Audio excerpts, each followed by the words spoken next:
Okay, so let's jump into like the digital makeup part of it. There's a red dot on my head. I'm going to leave it on full resolution and go to the tracker, which we've used before. Click that clip and just say track motion. And I am going to put this tracker right on my little scab. And then you should just be able to hit this play button. We'll see if it seems to follow it pretty well. If I see it, it's sticking pretty well. I noticed it kind of lost place, so I might just move it back into place, not worry about it too much. This isn't the most high quality video either, so if you're like, I was shooting on the I'll move it as we remember before, and then I'll just go frame by frame to kind of make sure it's there. But yeah, if you were shooting this on a real camera, not your selfie camera on an iPhone 6 in a dark room, you probably wouldn't have to do that tweaking.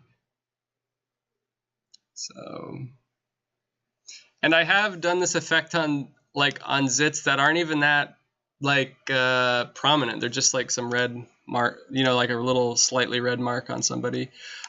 So once you have that track point, we need to actually put that information somewhere. So make a new null object, and we're going to say edit target, make sure it's set to null, and hit OK, and remember to apply it. Hit OK. And now we have all these keyframes. If I hit U to bring up our keyframes, we have all the keyframes that null will stay with that zit.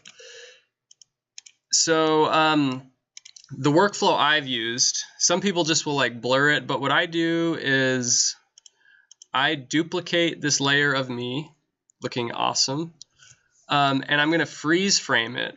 So I'm going to say right click, time, freeze on frame. So now I am forever, I hope this is on my obituary.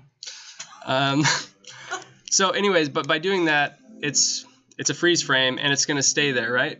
And I'm just hiding this background layer for the time being so you can see more clearly, but I'm going to just choose a different part of my skin that doesn't have that red. And I like to do kind of on that line, because if I choose maybe the skin here, it might be more red. So you want to be kind of close. Oops.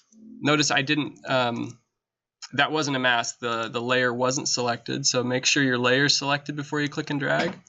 So there's a piece of healthy, good looking, not zit skin. And then if you click your mask, you can go into feather and feather it a bit, right? And now I'm going to unhide that background layer, and I'm going to go to my mouse tool and just place it over the zit. Let's see. I might even expand the mask just a little bit because I remember that the tracker didn't quite stay on it, and I'll hide that background layer just so I can see a little more clearly. Maybe I'll expand it by 2, maybe 3 pixels. And then bring it back. And now you just parent that frozen image to that null object. And let's see how it looks. So that's it. I see it. You can kind of see it if you're looking for it, but nobody's going to notice it. And if I turn it off, let's see. Let me hide. So that's it without it. That's it with it. Does anybody notice? Yeah. So there you go. That is like pretty vain. But I think, like this, when you're on video or if you're interviewing somebody, it's kind of important to like give them the best shot of being presentable, I guess.